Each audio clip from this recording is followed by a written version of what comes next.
በምርጫ 2013 ወይም ደግሞ በስድስተኛው ዙር ምርጫ የገባነውን ቃል ያለምንም መታከት ያለምንም መድከም በብዙ ፈተናዎች ውስጥ ሆነን ስንፈጽም ቆይተናል።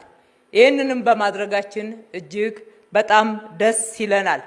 ምክንያቱም ስራን ሰርተን ውጤት ማግኘት ብቻ ሳይሆን ይሄ ማለት የህዝብ ሉዓላዊነትን ማክበር እንደሆነ በሚገባ ተረድተን ነው። ለህዝብ የገባነውን ቃል በታማኝነት መተግበር ለዲሞክራሲ ስርዓት መገንባት ያለውን ትልቅ አስተዋጽኦ በሚገባ ስለምንረዳ ነው።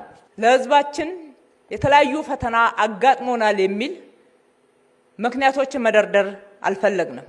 ፈተናዎችን እያለፍን ለህዝባችን የገባነውን ቃል አልቀን መፈጸም ችለናል።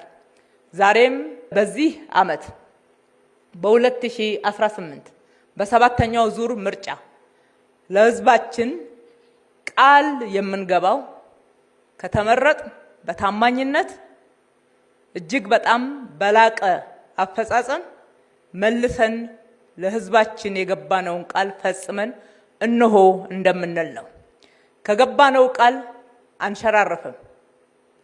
ለህዝባችን ለሀገራችን ያለምነው ብልጽግና ነውና ለመበልጸግ ትላንትና ወደ ኋላ የቀረንበትን ታሪክ እያስታወስን በቁጭት በእልህ ታላቅ ሀገር ለመሆን ታላቅ ህዝብ ለመሆን ሰንቀን ታጥቀን እልህ ገብተን ነው የምንሰራው።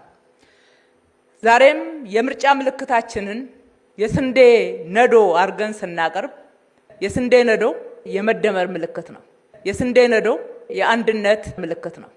እያንዳንዷ ዘለላ በዛ ውስጥ የተደመረውን እቅፍ የሚሞላውን የተሳሰረውን ሁኔታ ስናይ የህዝባችን አንድነት፣ የህዝባችን አብሮነት፣ የህዝባችን በጋራ ሆኖ መስራት ለሀገራችን ብልጽግና እጅግ ወሳኝ እንደሆነ ብልጽግናም እንደ ፓርቲ ይሄንን ለማረጋገጥ እንደሚሰራ ቃል በመግባት ነው።